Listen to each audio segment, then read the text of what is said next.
So I hope प्यारे बच्चों आपका आज का पीबीटी काफ़ी अच्छा गया होगा। केमिकल बॉन्डिंग का टेस्ट था। तो let's begin with the paper discussion. Minimum bond length बोला बेटा, बॉन्ड लेंथ जो होता है it is inversely proportional to the bond order. हमें पता है कि ऑक्सीजन के स्पीशीज में O2 2 प्लस का बॉन्ड ऑर्डर होता है 3 और O2 प्लस का बॉन्ड ऑर्डर होता है 2.5। इसका बॉन्ड ऑर्डर काफी ज्यादा है, यानी इसका बॉन्ड लेंथ अपने पास क्या रहा होगा, मिनिमम रहा होगा। उसके बाद नेक्स्ट क्वेश्चन की तरफ बढ़ते हैं। Which of the following hybridisation has the maximum bond angle. sp hybridisation में बेटा 180 डिग्री का बॉन्ड एंगल होता है अपने पास। आगे बढ़ते हैं। In a regular octahedral molecule MH6 the number of XMX bonds at 180 degree is going to be, बेटा ऑक्टाहेड्रल के अंदर अपने पास ये इस तरीके से बॉन्ड होंगे, isn't it? और ये जो बॉन्ड होंगे ये एक दूसरे से कितने एंगल पर होंगे, 180 पे। तो ऐसे कितने 180 देख सकते हो तुम, एक ये 180, एक ये वाला एंगल भी 180 और एक ये वाला एंगल भी क्या है 180 डिग्री। तो how many 180 degree angle can you see? 3 is the correct answer. BF3 planar and electron diffusion molecule. जी हाँ, BF3 का स्ट्रक्चर कुछ इस तरीके का होता है, 3 बॉन्ड्स होते हैं। इलेक्ट्रॉन डिफ्यूजन क्यों बोल रहे हैं? बिकॉज बोरॉन के around right now there are 6 electrons, isn't it? तो इट्स प्लेनर, ऑब्वियस सी बात है। इलेक्ट्रॉन डिफिशिएंट है, बिल्कुल सही बात है। Number of electron around the central atom and hybridisation is respectively, तो sp2 and 6 is the correct answer. आगे बढ़ते हैं।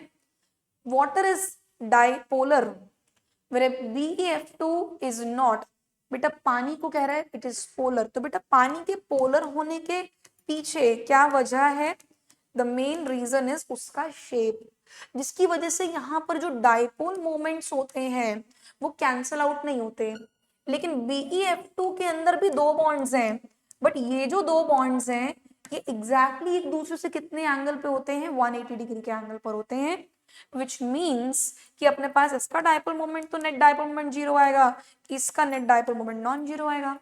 तो बेटा कारण क्या है? पानी की शेप, पानी एंगुलर है, BeF2 इज लीनियर। आगे बढ़ते हैं। Which of the following species contain 3 bond pair and 1 lone pair around the central atom. तो बेटा 3 बॉन्ड पेयर चाहिए, 3 बॉन्ड 1 लोन पेयर। वाटर में आपको पता 2 लोन पेयर होते हैं, BF3 में तो कोई लोन पेयर नहीं होता। NH2 माइनस के अंदर अपने पास 2 बॉन्ड होते हैं, और because it is NH2 minus तो यहाँ पर 2 लोन पेयर होते हैं, एक नहीं होता। PCl3 most of the students को देखते ही समझ आ गया होगा कि PCl3 में अपने पास 3 बॉन्ड्स होते हैं, because phosphorus belongs to the group number 15, इस वजह से उसके ऊपर एक लोन पेयर भी होगा। तो इसका answer is going to be the D option. आगे बढ़ते हैं। Which of the following is paramagnetic in nature.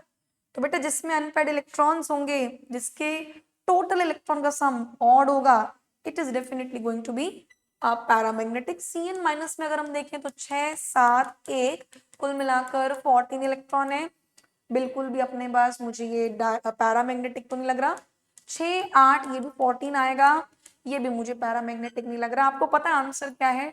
NO plus में 7 8 में से 1 गया, बचा 14। This is also not looking paramagnetic. इधर ढूंढने की आवश्यकता थी नहीं, आपको बस ऑड इलेक्ट्रॉन के हिसाब से जाना था। इधर देखो 2 ऑक्सीजन यानी 16 -1 1, तो कितना आ गया आंसर? 17 इलेक्ट्रॉन आंसर आ गया। तो this is the odd electron species. आगे देखते हैं। The table given below shows the bond dissociation energy for single covalent bonds of carbon with some elements A, B, C, D, which element has the smallest atom? तो बेटा एक बात समझो, जो bond dissociation energy होती है it is inversely proportional to bond length. और bond length कम कब होगा? जब एटम्स का साइज छोटा होगा, राइट? तो बॉन्ड डिसोसिएशन एनर्जी और छोटे एटम, ये दोनों बातें साथ साथ चलेंगी। अब हमें पता लग गया कि इस पर्टिकुलर बॉन्ड की बॉन्ड डिसोसिएशन एनर्जी बहुत ज्यादा है, यानी इसका बॉन्ड लेंथ बहुत कम है। बॉन्ड लेंथ कम है मतलब यहाँ पर कार्बन तो फिक्स है, यानी यहाँ पर जो अपना डी वाला एटम है उसका रेडियस भी कम रहा होगा, यानी कि D atom is the actually smallest atom over here. उसके बाद नेक्स्ट देखते हैं। Match the coordination number in type of hybridisation with distribution of hybrid orbitals. तो बेटे यहाँ पर जब 4 sp3 होगा तो A को हम लोग लिंक कर देंगे 3 से, तो A का आंसर होना चाहिए 3, यानी ये भी सही आंसर नहीं हो सकता, ये भी सही आंसर नहीं हो सकता। इसके बाद देखो B तो 2 में कॉमन दे रखा है, इससे अपन C को मैच कर लेते हैं। C का आंसर होना चाहिए 1 sp3d, और 5 जो कोऑर्डिनेशन नंबर बोला गया है, this is going to be the trigonal bipyramidal geometry, तो C का होना चाहिए 1। C का 1 हमें कहाँ दे रखा है, all right, in the third option itself, C option is the correct answer. आगे बढ़ते हैं। Ionic bonds are usually formed by the combination of elements with, आपको पता है आयनिक बॉन्ड बनाने के लिए, लेट्स से इन दोनों में मुझे आयनिक बॉन्ड चाहिए, तो आयनिक बॉन्ड बनाने के लिए ये जो A है इसका आयनाइजेशन एनर्जी क्या होना चाहिए, कम, और इसका इलेक्ट्रॉन गेन एंथैल्पी क्या होना चाहिए, हाईली नेगेटिव होना चाहिए। क्या होना चाहिए बेटा, हाईली नेगेटिव होना चाहिए। तो लो आयनाइजेशन पोटेंशियल या फिर high electron affinity is the correct answer, यानी second option is the correct answer. NCERT की लाइन है ये। तो आगे बढ़ते हैं। Which of the following is a polar molecule? बेटा रेगुलर ज्योमेट्रीज जो होती हैं जिनमें कोई लोन पेयर नहीं होता और सभी के सभी एटम सेम होते हैं, वहां पर डाइपोल मोमेंट नहीं हो सकता, isn't it? तो बेटा SiF4 इसका नेट डाइपोल मोमेंट नहीं होगा, आपको ऑलरेडी क्लास में भी बता रखा है। सो इसका net dipole moment is going to be what, 0। Similarly BF3 भी एक रेगुलर ज्योमेट्री है, BF3 में कोई लोन पेयर नहीं है and all bonded atoms are same, इसका डाइपोल मोमेंट भी 0। यदि बात करें HCF4 का, तो बेटा HCF4 में बेशक लोन पेयर है बट यहाँ पर डाइपोल मोमेंट्स कैंसल हो जाते हैं। कैंसल होने का वजह क्या सुनना, लोन पेयर मोमेंट से लोन पेयर मोमेंट कैंसल हो जाएगा, उसके अलावा इस बॉन्ड का डाइपोल मोमेंट और ये वाले बॉन्ड का डाइपोल मोमेंट कैंसल, ये वाले बॉन्ड का डाइपोल मोमेंट, ये वाले बॉन्ड का डाइपोल मोमेंट कैंसल। तो आपके पास आंसर क्या आने वाला है, the answer is going to be the D option. अब डी ऑप्शन आंसर क्यों है सुनिए जरा, SF4 का शेप होता है सीसॉ, इजंट इट? तो सीसॉ शेप्ड है अपने पास, और हमें पता है यहाँ पर ये ऐसी ज्योमेट्री तो नहीं है कि सब कुछ कैंसिल हो जाएगा, तो इस वजह से आपके पास आंसर आएगा कि इसका net dipole moment is going to be non zero. तो जिसका net dipole moment non zero होता है ऐसे मॉलिक्यूल को हम लोग क्या बोलते हैं, पोलर मॉलिक्यूल बोलते हैं। बाकी सब में वेक्टर कैंसलेशन हो जाएगा एक्सेप्ट द SF4 वाला part. Which among us the following is an incorrect statement? C2 molecules has 4 electrons in its degenerate pi molecular orbital। ठीक है बच्चा, अपन इसकी कॉन्फ़िगरेशन लिख सकते हैं पहली बात तो। और एक और बात बताऊं आपको, यहाँ पर इनफैक्ट देखो, मुझे तो सही बात बताऊं और मैं स्टूडेंट से भी यही कहती हूँ कि प्रैक्टिस इतनी करो कि सीधे गलत चीज ही नजर आए हमें, राइट? अब जैसे आप यहाँ O2 को देखोगे तो आपको पता है O2 is what, O2 is paramagnetic, right? O2 के लास्ट में 2 इलेक्ट्रॉन आते हैं, उसका MOT का कॉन्फ़िगरेशन लिखते समय। तो O2 प्लस भी ऑब्वियस सी बात है पैरामैग्नेटिक ही होगा, यानी O2 प्लस को डायमैग्नेटिक कहना ही गलत बात है, यानी सीधे सीधे यहाँ अपन क्या बोल सकते हैं, C option is the correct answer. Are you getting this or not? बाकी सबको भी आप वेरीफाई कर सकते हो। बाकी देखो ये स्टेटमेंट भी सही लिखी है, बॉन्ड ऑर्डर डाई है इसका, इसका 2 है, इसका डेड बॉन्ड ऑर्डर है और इसका 1 है, राइट? तो बाकी सारी स्टेटमेंट, ये भी स्टेटमेंट सही है, ये स्टेटमेंट सही है, तो ये भी सही होगी अगर आप देख लो। सीधे इनकरेक्ट स्टेटमेंट नजर आए, राइट? इतना प्रैक्टिस होना चाहिए। चलो आगे बढ़ते हैं। The outer orbital of carbon in ethene molecule can be considered to be hybridized to give 3 equal in sp2 hybrid orbital. The total number of sigma bonds and pi bonds in ethene are, देखो कितनी लंबी सी statement है कुछ नहीं question में। तो अपने पास यहाँ पर somebody ask you कि कितने सिग्मा बॉन्ड है, तो बेटे 1 2 3 4 5 सिग्मा बॉन्ड, एक पाई बॉन्ड, खत्म खत्म खत्म खत्म। C option is the correct answer. आगे बढ़ते हैं। Which of the following hydrides has the largest bond angle? तो बेटा bond angle जो होता है, आपने ड्रैगो रूल तो अवश्य पढ़ा ही होगा, तो बेटा बॉन्ड एंगल जो होता है अपने पास in case of same hybridization it is directly proportional to electronegativity of the central atom, right? और यहाँ पर मैं बात करूँ बॉन्ड एंगल की, bond angle in case of same geometry it is directly proportional to bond angle of the electronegativity of the central atom। अब अगर आप यहाँ ढंग से देखो तो ये सब के सब ग्रुप नंबर 16 के हाइड्राइड्स हैं, हाँ कि ना? अगर ये सब के सब ग्रुप नंबर 16 के हाइड्राइड्स हैं तो यहाँ पर ज्योमेट्री भी हो सकता है सेम ही रही हो, मतलब number of electron pair same रही हो। तो यहाँ पर सीधी सीधी बात किस पे आ जाएगी, सेंट्रल एटम पे। तो यहाँ सेंट्रल एटम जितना ज्यादा इलेक्ट्रोनेगेटिव, बॉन्ड एंगल उतना ही ज्यादा। More over you know that H2S, H2TE, H2SC में बॉन्ड एंगल 90 के करीब रहता है due to Drago rule itself, right. Drago rule, हाँ शायद ड्रैगो रूल ही पढ़ा था हम लोगों ने, बेंड्स रूल अलग चीज थी। तो यहाँ पर A, B और D के अंदर अपने पास जो बॉन्ड एंगल है वो तो 90 डिग्री के आजू बाजू है, हाइब्रिडाइजेशन ही नहीं होती वहां पर। तो यहाँ पर अपने पास C option is the correct answer. आगे देखते हैं, कोऑर्डिनेट बॉन्ड इज फॉर्म्ड जब एक atom in a molecule has electrical charge on it, all its valency electrons are shared, a single unshared electron, one or more unshared electron pair। देखो बच्चा, अपने पास coordinate bond किसके बीच में बनता है, एक होता है वहां इलेक्ट्रॉन डोनर जिसके पास कम से कम एक इलेक्ट्रॉन देने को हो, और दूसरा क्या होता है जो इलेक्ट्रॉन एक्सेप्ट करने को हो। और ये जो लोन पेयर है, जब ये किसी को डोनेट हो जाता है तो हम कहते हैं कि क्या बन गया, इन दोनों के बीच में कोऑर्डिनेट बॉन्ड बन गया।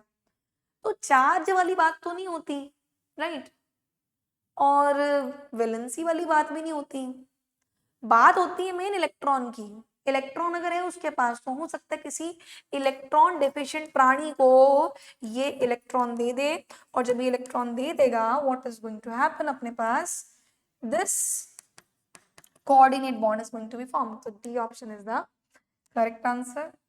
XCF2 इज आइसोस्ट्रक्चरल विद, तो बेटा इसका आंसर होगा देखो ICl2 माइनस। देखो XCF2 इज आइसोस्ट्रक्चरल, आइसोस्ट्रक्चरल बोला है मतलब नंबर ऑफ बॉन्ड्स सेम है यहाँ पर।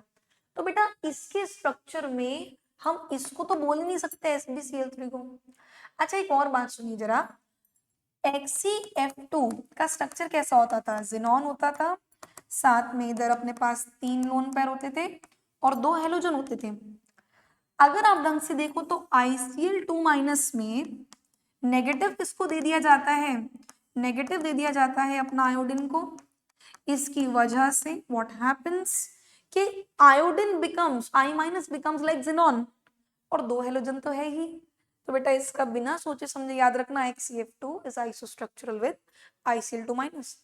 अगर आप यहाँ पर देखोगे भी तो जो इलेक्ट्रॉन का अरेंजमेंट है टेलुरियम के अराउंड वो जिनॉन से मैच नहीं करेगा, नहीं मैच करेगा तो लीनियर नहीं हो सकता। वही BaCl2 की बात करें तो BaCl2 आयनिक है भाई, आयनिक को कैसे आप कंपेयर कर सकते हो केमिकल बॉन्डिंग के स्ट्रक्चर्स में, right.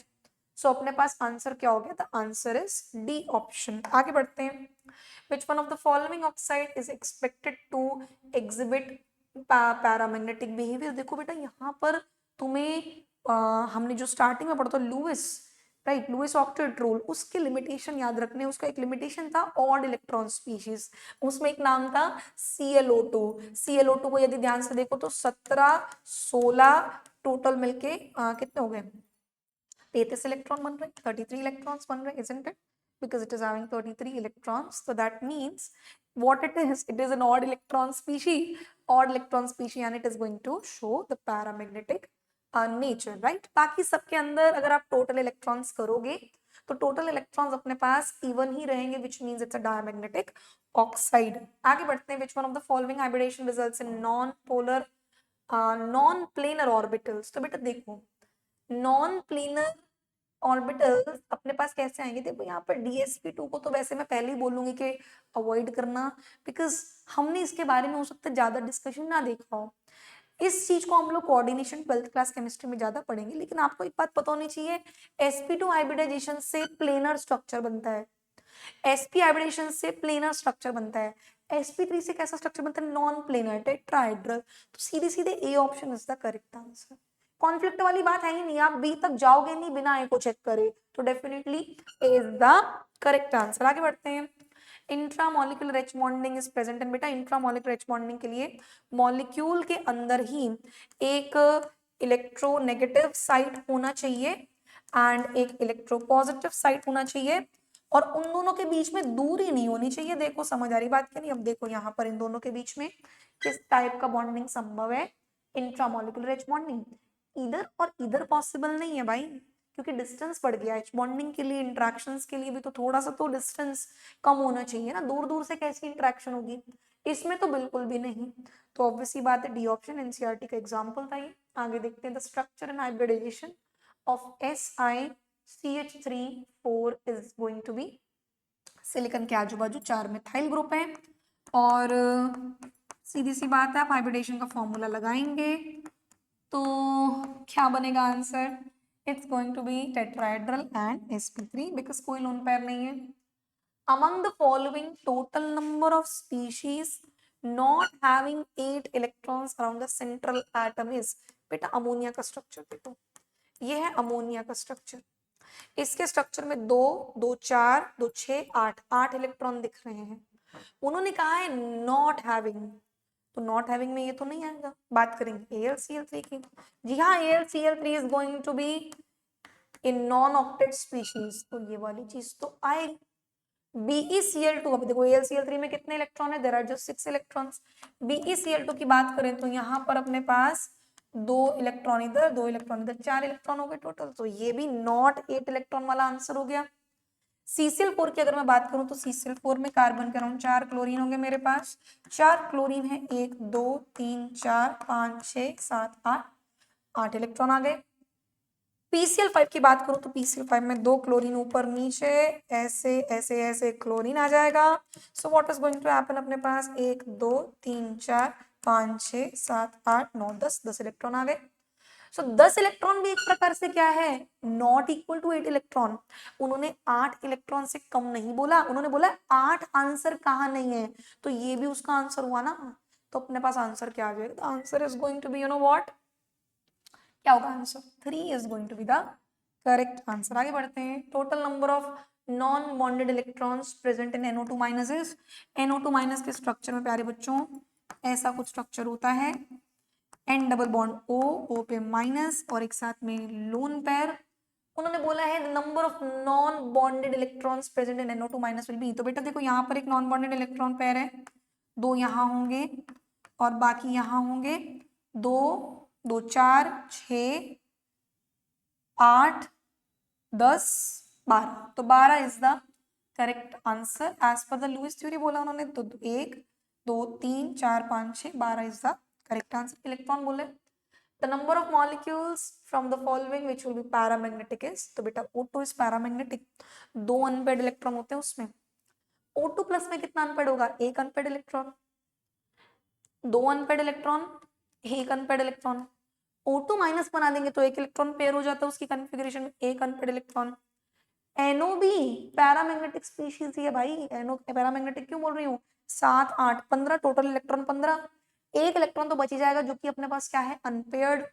This is going to be the what, अपने पास आंसर हो जाएगा this is also unpaired paramagnetic species with 1 unpaired electron.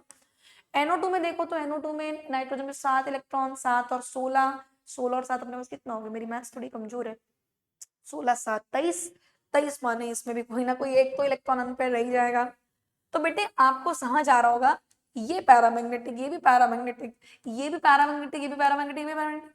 CO के अंदर अगर टोटल इलेक्ट्रॉन काउंट करेंगे 6 8 14 आ रहा है answer. It is even electron thing, तो इसका पैरामैग्नेटिक होने का चांस नहीं है. तो अपने पास आंसर कितना जाएगा? 1 2 3 4 5, 5 is the correct answer. The number of molecules ions that show linear geometry among the following is. linear shape का बात नहीं करा, linear geometry का बात करा है. तो बेटे SO2 आपको पता होगा इस तरीके से होता है, BeCl2 इस तरीके से होता है, CO2 ऐसा होता है, N3 माइनस में कुछ ऐसा होता है. NO2 तो ऑड इलेक्ट्रॉन स्पीशीज है, भूल जाओ. राइट अपने पास ऐसा कुछ होता है. OF2 में समथिंग लाइक दिस. HCF2 में स्ट्रक्चर ऐसा होगा. NO2 प्लस में प्लस होगा N पे, ऐसा स्ट्रक्चर. I3 माइनस में ऐसा structure. And what about ozone? Ozone में oxygen double bond oxygen, O minus plus and lone pair. So आपसे पूछा है लीनियर ज्योमेट्री. बेटा शेप तो बहुत सारे हैं लेकिन ज्योमेट्री, इधर बेटे शेप भी लीनियर ज्योमेट्री भी लीनियर, इधर शेप भी लीनियर ज्योमेट्री भी लीनियर, इधर शेप भी लीनियर और ज्योमेट्री भी लीनियर. यहाँ shape linear, geometry is TBP, trigonal bipyramidal. इधर देखो तो शेप भी लीनियर, ज्योमेट्री भी लीनियर, इधर वंस अगेन वही पंगा आ गया अपने पास कि यहाँ पर अपने पास जो शेप है it is linear but geometry is not linear. तो आंसर कितना हो जाएगा, गिन लो इसका answer, 1 2 3 4, 4 is going to the correct answer, right. Last question, sum of the bond order of CO। बेटा CO है 14 इलेक्ट्रॉन स्पीशी, 14 इलेक्ट्रॉन स्पीशी का बॉन्ड ऑर्डर होता है 3। NO भी क्या है 14 इलेक्ट्रॉन स्पीशी, बॉन्ड ऑर्डर 3, 3 जमा 3 6, 6 is going to the correct answer. तो ये था बच्चा आपके पास PABT का सॉल्यूशन। आई होप आपको ये वाला सॉल्यूशन समझ आएगा। Thanks for watching.